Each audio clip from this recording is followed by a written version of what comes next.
the atheist proposition is the following, most of the time. It may not be said that there is no God. It may be said that there is no reason to think that there is one. That was the situation after Lucretius and Democritus and the original anti-theistic thinkers began their critique of religion. And I would just ask you all, ladies and gentlemen, to bear in mind a mild distinction while we go on. You may wish to be a deist, as my heroes Thomas Jefferson and Thomas Paine were, and you may not wish to abandon the idea that there must be some sort of first or proximate cause or prime mover of the known and observable world and universe.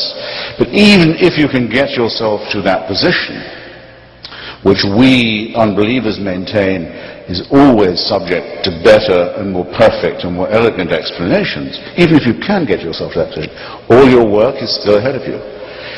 To go from being a deist to a theist, in other words, from someone who says God cares about you, knows who you are, minds what you do, answers your prayers, cares which bits of your penis or clitoris you saw away or have sawn away for you, minds who you go to bed with and in what way, minds what holy days you observe, minds what you eat, minds what positions you use for pleasure. All your work is still ahead of you, and lots of luck.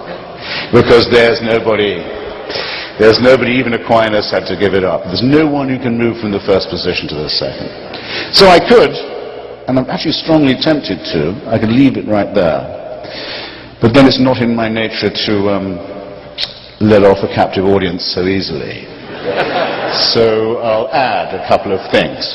The reasons why I am glad this is not true would, I suppose, be the gravamen of my case. Some people I know who are atheists will say they wish they could believe it. Some people I know who are former believers say they wish they could have their old faith back. They miss it. I don't understand this at all. I think it's an excellent thing that there's no reason to believe in the absurd propositions I just admittedly rather briefly rehearsed to you.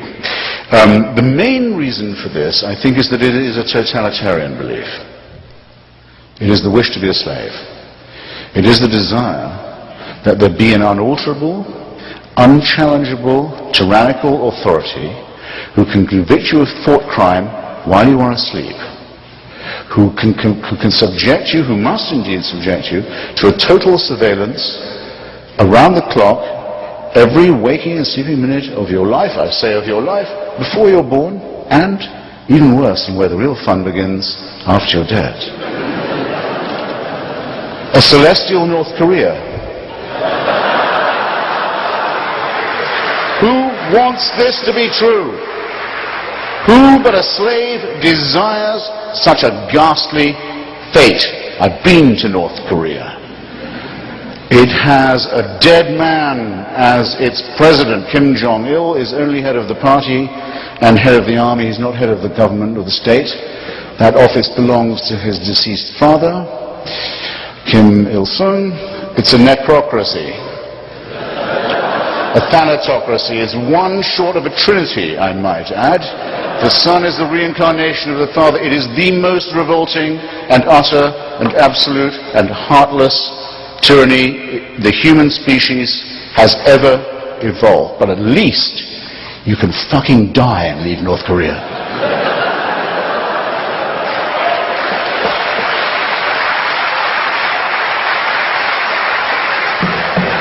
Does the Quran or the Bible offer you that liberty? No.